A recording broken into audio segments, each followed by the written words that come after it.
Hi everyone, I'm Rita Adjei, a PhD in education and the first Wattle Fellow for the Faculty of Education.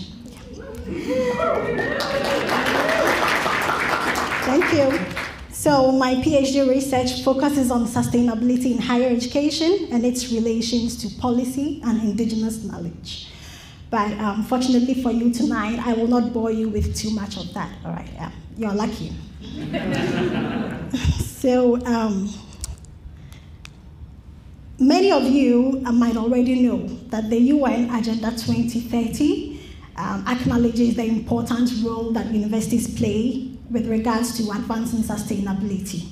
And so this agenda mentions universities both as a target and a means of implementation. And inspired by that, many universities have embraced a comprehensive approach towards embedding sustainability across their activities, including education, research, governance, operations, and the rest. For example, the University of Melbourne, like many other universities in Australia, has a dedicated sustainability team which ensures that sustainability is embedded across all these activities, right? And some of the activities they have taken include installing solar panels, optimizing energy usage that actually aims to save as much energy capable of powering 820 homes per year. Amazing.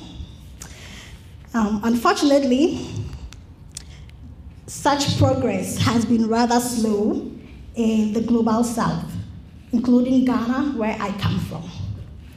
And if you're wondering, why should we even be concerned about what is happening elsewhere when we are paddling our own canoe? I have a short response for that. So this global crisis actually requires all hands on deck.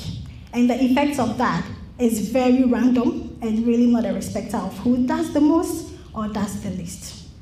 Also, recent studies in indigenous knowledge has proved that there is actually a lot to be learned from indigenous spaces and other non-Western spaces when it comes to climate mitigation and solutions. It might actually surprise you to know that schools in the global south now have the most climate change content in their curriculum, according to a recent study by the MITI project that I am a part of and which was funded by UNESCO. However, the problem has been that the translation of this knowledge into tangible sustainability practices and outcomes has remained the challenge. And so critical efforts are needed to bridge the divide between theory and practice.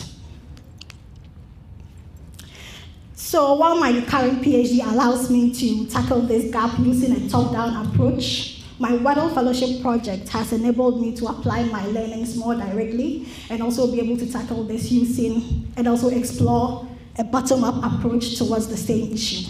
Excited. So my Wattle project, which is the Students in Sustainability Action, focuses on empowering university students in Ghana and elsewhere, we hope to extend it elsewhere, to drive sustainability initiatives, inspire action on their campuses, and also in their communities. So this project actually brought together about 200 students across 2 campuses in Ghana to undertake several sustainability projects that are actually context-based and fine-tuned to their context. And activities that were undertaken included intensive workshops to introduce students to sustainability concepts and what is really happening in recent times, and then clothes swapping events to give them a sense of sustainable fashion. We also had nature walk to help them build connections with the environment so that they could care for it.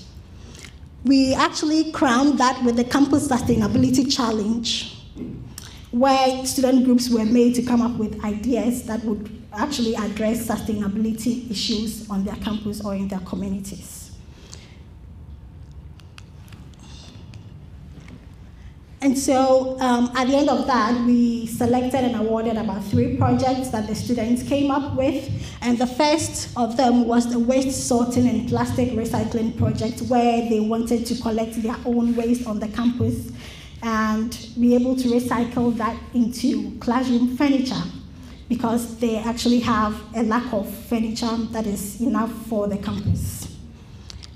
And there was also another group that wanted to kind of create an e-commerce platform for marketing products, food products that are nearing expiry so that they do not go waste.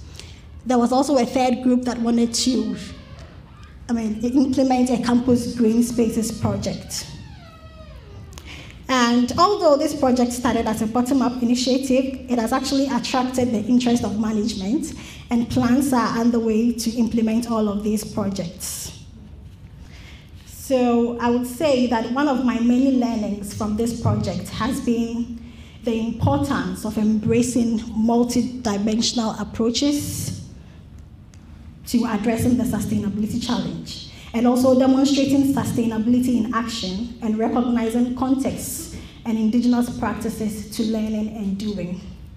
I am grateful to the Wattle Fellowship for this amazing opportunity to translate my research into practical knowledge and skills, and I believe that every university should have something like this that allows students to translate their learnings into real-world settings. Okay, finally, to the kind hearts here who wish to follow our journey, we have the barcodes here for LinkedIn page and then the project website. If you'd like to follow us, get in touch. We would be so happy to hear from you as we are aiming to expand this project further to other parts of the country. Thank you.